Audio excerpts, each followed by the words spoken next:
Comparison is the thief of all joy. Is it though?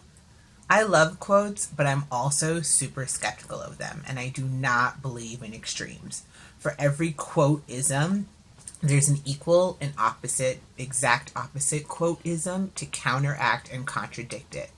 And I even have a quote-ism for that. Well, before I tell you my quote-ism, but I think of things like quit while you're ahead and winners never quit, right? So the quote I love is by Walt Whitman, and it says, "Re-examine all you've been told in school or church or in any book and dismiss whatever insults your soul." And I'm sure there are quotes that say, believe everything you hear and never question it. And that's what Catholicism felt like for me anyway. And this week we're going to look into comparison, an important aspect of personal development and its effects on our motivation. Happy Monday. Welcome to the Daily Huddle with me, Life Coach Franzani. Simply put, to compare is to examine two or more objects, ideas, people, etc., in order to note similarities and differences. So, is all comparison bad? I think that's the wrong question entirely. I think the question is it useful? To answer that question, you need to know two things. One, what you're comparing.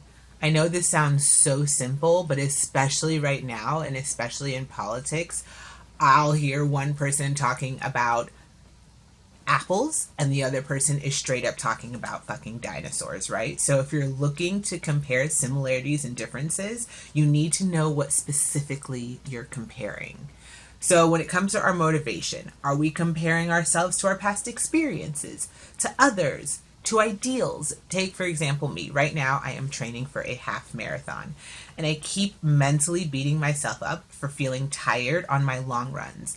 And I realize it's because I'm comparing myself to that one time 11 years ago that I ran a marathon, 26.2 miles. I was early on in training. A girlfriend of mine who I think is super physically fit asked if I told her I was training, and she's like, "Oh yeah, I will run with you. You're only on your second week of training." And I was like, "Yeah, I'm just running 2 miles." And she goes, "Oof, 2 miles." And I thought, yeah, she's fit and she thinks 2 miles is a lot. Why don't I think 2 miles is a lot? It's because I'm comparing myself to that one time I ran 26.2 miles. Now, is that useful in motivating me to continue training for this half marathon? No, right? So that leads me to the second question that you need to know. So first you need to understand what you're comparing and make sure you're comparing apples to apples. Is 33-year-old Franzani the same as 21-year-old Franzani? No. Are apples the same as dinosaurs? No. So, know what you're comparing. Second, know why you're comparing it. So often after we uncover what we're comparing, we uncover our true motivation. In my case, I was trying to beat my 21-year-old self who trained and ran 26.2 miles because I idolized that moment, right? Peak performance, peak awesomeness. Like, I feel like it was the fitness moment I'm always trying to compete with. I feel like that's such a guy thing. You'll hear about men and their high school days and how they played basketball or how they, ran track. I mean, if you made it into collegiate sports, kudos. But most of the time, no offense, dudes, it ended in high school, right? So anyways, I get it. 21-year-old, 26.2 mile marathon self, never running that far again, still compare myself to that on this very day when probably collectively over the last 10 years, my average run was 2 miles, right? So anyways, so while idolizing my 21-year-old self isn't useful, I think one overlooked benefit of comparison is that it often teaches you about what you want or what's missing. So when it comes to motivation, my comparing myself to my marathon training days, it's because I'm motivated by challenge.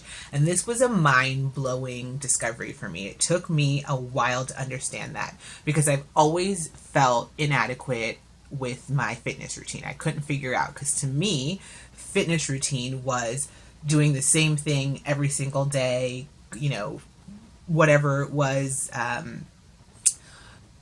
running, biking. I was trying to find the thing I would do all the time, whether it was a spin class or Orange Theory or whatever. And the thing is, I'm motivated by competition. So comparing myself taught me that the way to keep me motivated is to keep me competing.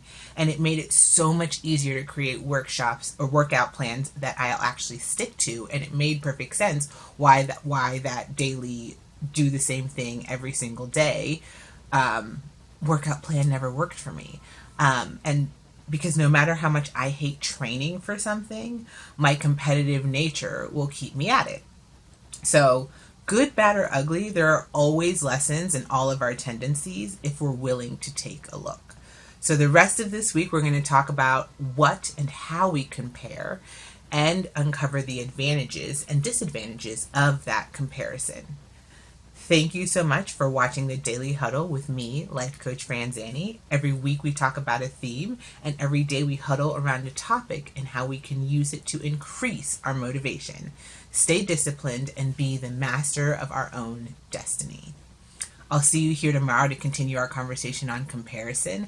Give yourself an amazing day.